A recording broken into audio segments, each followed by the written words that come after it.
Roma, año 64 después de Cristo. La ciudad parece eterna.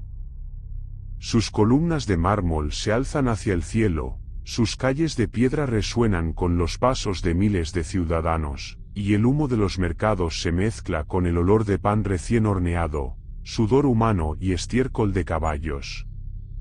Roma es un monstruo vivo que devora y regurgita multitudes. Pero bajo esa grandeza, en los callejones donde la luz de las antorchas apenas penetra, algo comienza a agitarse. Al principio, son rumores. Esclavos en las minas que nunca regresaron a casa. Gladiadores caídos cuyos cuerpos desaparecen de la arena sin explicación. Funerales interrumpidos porque los cadáveres se estremecen en las piras antes de ser consumidos por el fuego. Nadie se atreve a hablarlo en voz alta, pero en los barrios pobres de la Subura las historias son moneda corriente, los muertos caminan. Un centurión, curtido en las guerras de Germania, jura haber visto a un soldado atravesado por lanzas levantarse horas después, con la mirada vacía y las manos crispadas como garras.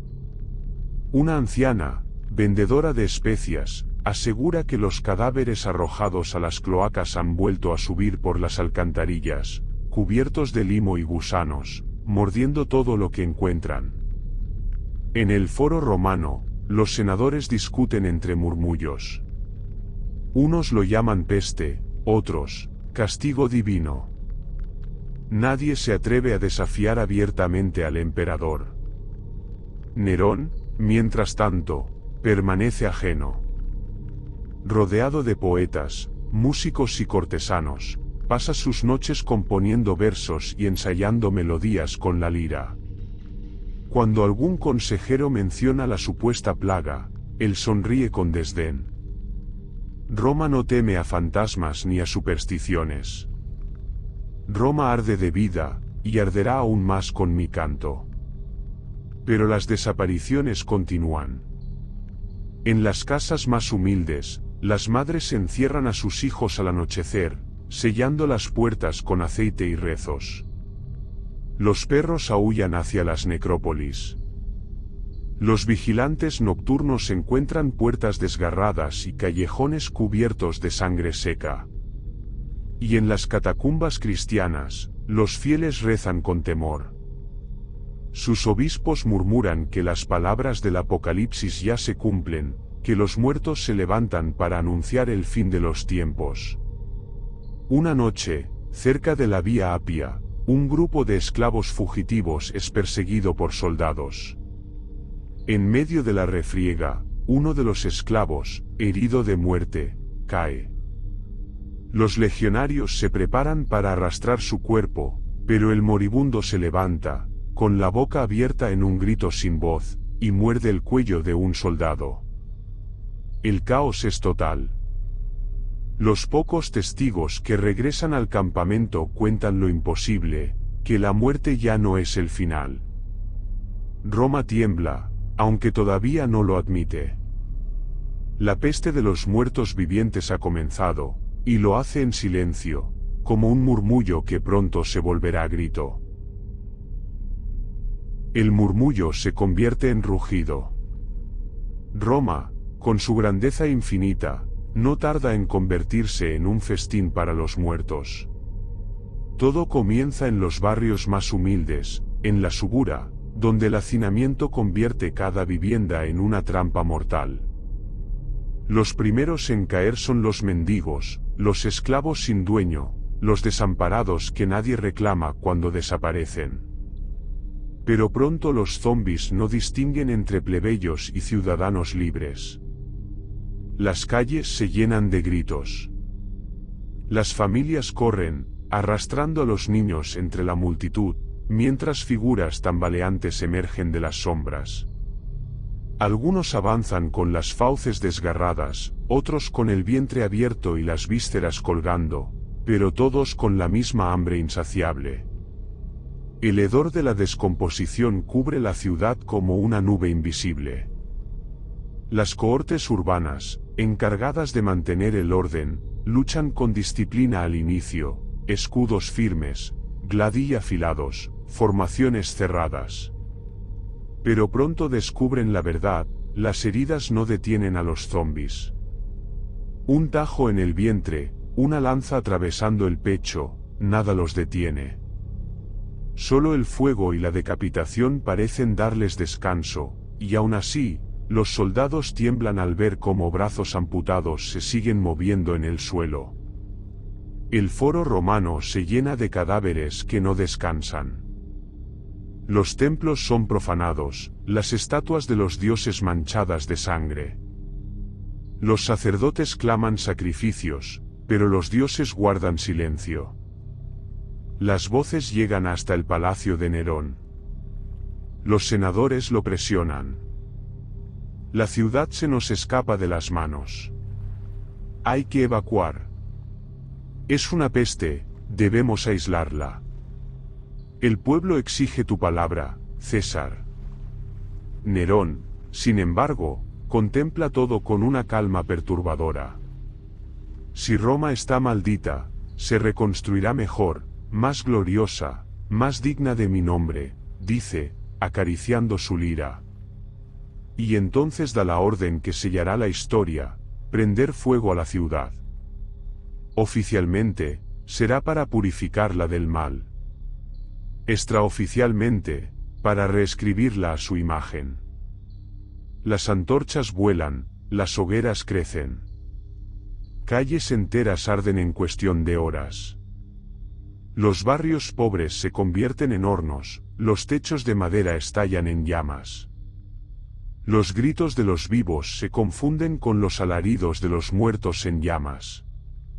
Pero lo que nadie esperaba ocurre, el fuego no destruye a los zombis. Sí, los envuelve, los calcina, los convierte en espectros ardientes, pero siguen caminando. Con los ojos vacíos y los huesos al rojo vivo, avanzan tambaleándose, convirtiéndose en monstruos aún más aterradores, sombras humeantes que parecen surgir del propio infierno. El pueblo, al verlos, grita con desesperación.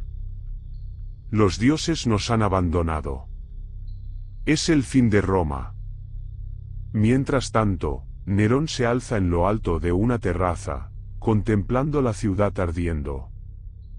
El resplandor del fuego ilumina su silueta, y con voz exaltada exclama: «Ved, Roma renace en las llamas de mi música». Y mientras rasga las cuerdas de su lira, abajo, las calles hierven de ceniza, sangre y cadáveres en movimiento. El incendio de Roma ya no es solo una tragedia humana, es el sello de un apocalipsis zombie que nadie podrá detener. Roma ya no es Roma. Las calles se han convertido en cementerios abiertos, donde los cadáveres deambulan entre columnas caídas y templos profanados. El olor a humo, sangre y carne quemada es tan denso que las aves carroñeras caen muertas en pleno vuelo. La urbe que alguna vez fue el corazón del imperio late ahora como un cuerpo moribundo. Las élites, asustadas, se atrincheran en sus villas con guardias armados, pero incluso allí la seguridad es efímera, esclavos devueltos de la tumba vuelven a reclamar la sangre de sus amos. En los mercados abandonados, los hambrientos arrancan carne de los cadáveres para sobrevivir, arriesgándose a ser devorados por los mismos cuerpos que se alimentan de ellos segundos después. En medio de ese infierno, Nerón toma una decisión desconcertante: transformar la tragedia en espectáculo. Roma necesita no solo orden, necesita espectáculo. Que el pueblo vea que incluso la muerte obedece a su César. El circo máximo abre sus puertas. No como lugar de salvación, sino como teatro del horror. Las gradas, todavía ennegrecidas por las cenizas del incendio, se llenan de ciudadanos aterrados y curiosos. No se sabe si asisten por devoción al emperador o porque creen que será más seguro estar entre multitudes que en las calles infestadas. La arena se convierte en carnicería. En lugar de fieras exóticas, aparecen zombis encadenados, capturados en los barrios en ruinas. Se tambalean bajo el sol, con cadenas oxidadas en los tobillos y brazos mutilados que aún buscan presas. Nerón ordena soltar en la arena a prisioneros cristianos, culpados oficialmente de la plaga y del incendio. Los fieles, desnudos y temblorosos, rezan mientras las cadenas caen y los zombis avanzan. El pueblo observa en silencio. Cuando la primera mujer es derribada y desgarrada, el público grita, no de júbilo, sino de un terror enfermizo, como si aplaudieran a la desesperación misma. Nerón, desde su palco, sonríe satisfecho. Aplaude cada desgarramiento, cada grito, como si fueran notas en su sinfonía personal. Ved cómo los cristianos sirven de alimento a los dioses del caos, proclama, con la voz retumbando sobre la multitud. Roma nunca caerá mientras yo dirija el espectáculo. Pero el pueblo murmura. Entre los gritos y llantos, crece una sospecha oscura.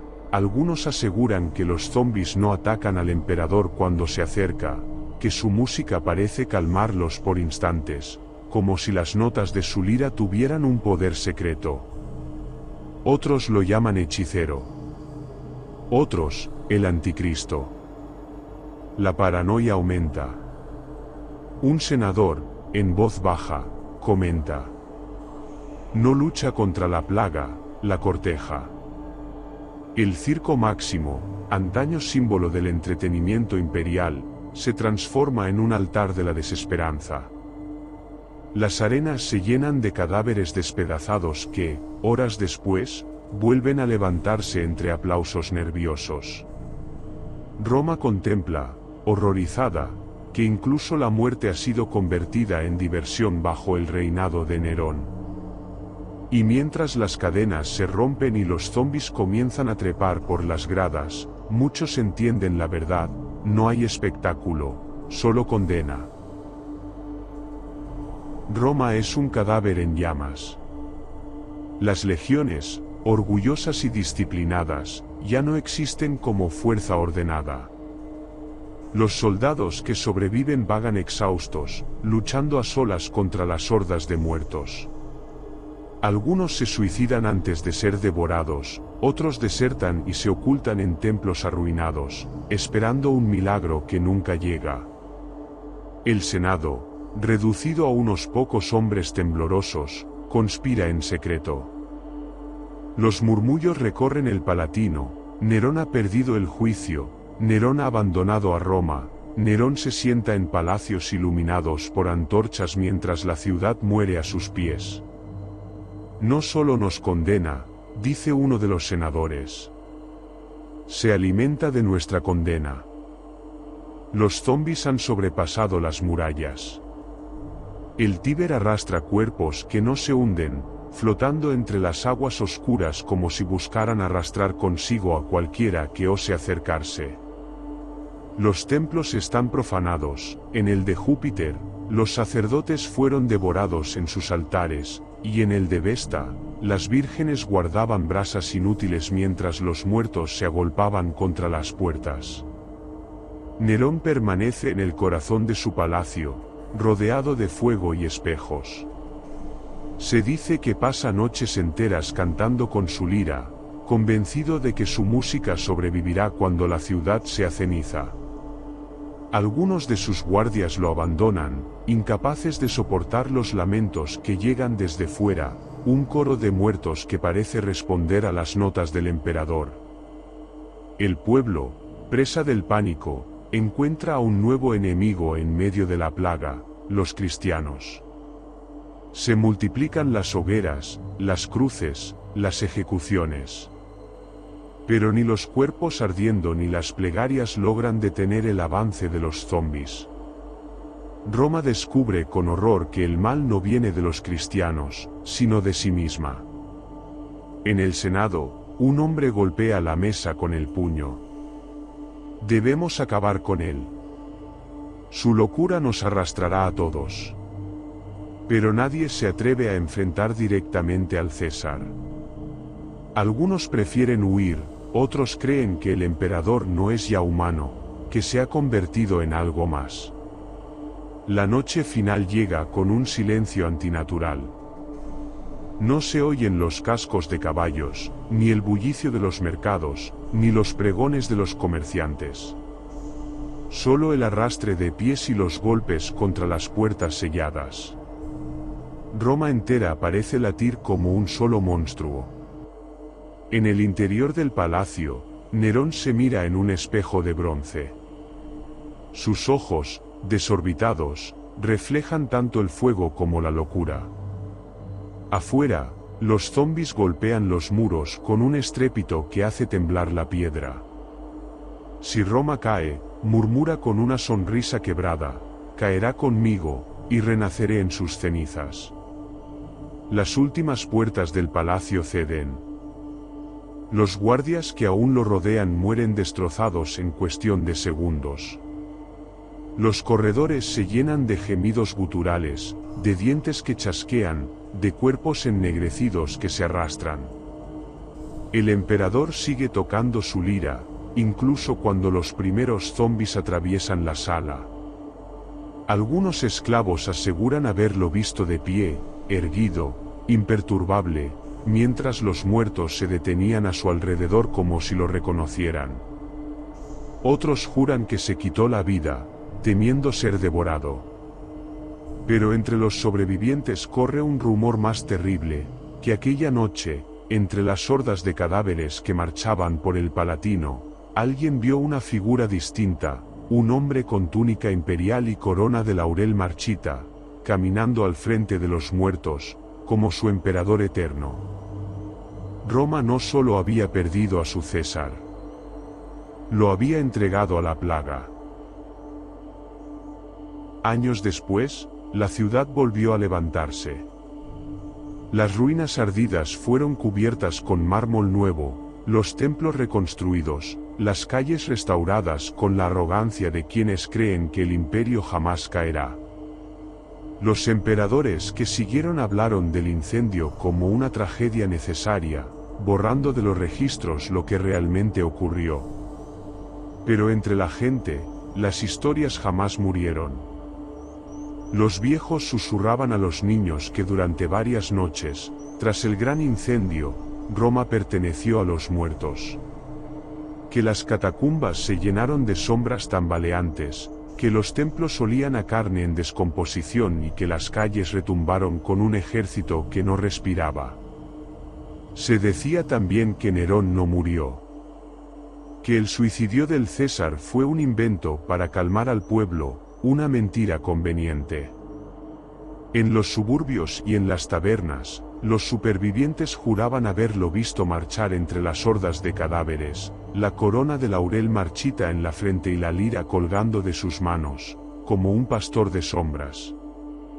Los cristianos lo llamaron la bestia del Apocalipsis, señal de que el fin de los tiempos se había manifestado. Los filósofos lo describieron como un monstruo nacido de la decadencia de Roma. Y en los mercados se repetía una profecía oscura: Nerón no está muerto, sino dormido.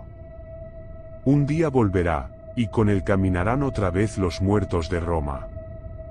Hasta hoy, en las cloacas más antiguas, los esclavos que limpian el agua juran escuchar pasos que no son suyos.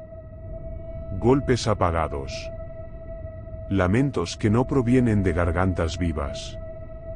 En las noches más silenciosas, algunos aseguran oír el rasgueo lejano de una lira, acompañando un coro de gemidos inhumanos. Roma se reconstruyó. Roma floreció. Pero bajo sus cimientos, en la oscuridad eterna, algo quedó sellado. Porque el fuego no purificó la ciudad. El fuego solo ocultó la maldición, hasta que alguien, algún día, la despierte de nuevo.